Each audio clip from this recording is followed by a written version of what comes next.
अरे तुम्हारे भगवान राम भी जब इस धरती पर आए तो उन्होंने भी सीता को अग्नि परीक्षा दिलवाने के लिए मजबूर कर दिया, तो तुम क्या चीज हो। इस तरह की बातें अनेकों लोग कहते हैं। श्रीमद् भागवतम में रामचंद्र भगवान की सुंदर दिव्य लीलाओं और गुणों का वर्णन आ रहा है, जिसमें आता है रावण ने वरदान लिया था कि सिर्फ एक मनुष्य उसका वध कर सकते, इसीलिए भगवान को राम रूप स्वीकार करके धरती पर प्रकट होना पड़ा। दुष्टों का नाश करने के लिए नहीं, भक्तों की रक्षा करके उन्हें यह शिक्षा प्रदान करने के लिए, मैं तुम्हारे साथ हूँ, कभी भी अपनी भक्ति से पथभ्रष्ट मत होना।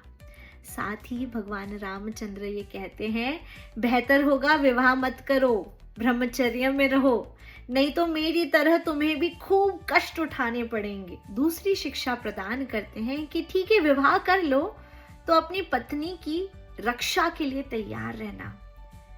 याद रखना कि कष्ट आना कम नहीं होंगे, परीक्षा मैंने दी है तो तुम्हें भी अनेकों परीक्षाएं देनी पड़ेगी, क्योंकि भौतिक संसार का ये स्वभाव है।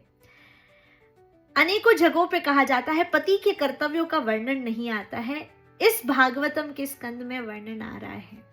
भगवान श्री रामचंद्र अपने उदाहरण से बताते हैं कि कर्तव्यनिष्ठ पति को किस प्रकार से अपनी पत्नी की रक्षा करनी चाहिए, कितने सुंदर रूप से अपने धर्म का पालन करते हुए, एक अच्छा पति होते हुए अपनी पत्नी को संरक्षण प्रदान करना चाहिए। तीसरी शिक्षा यह प्रदान की जा रही है कि हो सकता है बहिरंगिक रूप से दिखे कि भगवान ने आकर यहाँ पर बहुत कष्ट झेले, या भगवान के भक्त इस धरती पर बहुत तपस्या झेल रहे हैं, बहुत कष्टों से जा रहे हैं, पर यह वह पल होता है जब भक्त जानते हैं कि भगवान मेरे पाप के घड़े को साफ कर रहे हैं, खत्म कर रहे हैं, और सदैव हर दुख में भगवान मेरे साथ खड़े हैं, और भगवान जल्द ही इन कष्टों को सदैव के लिए अवश्य ही खत्म कर देंगे। हरे कृष्णा।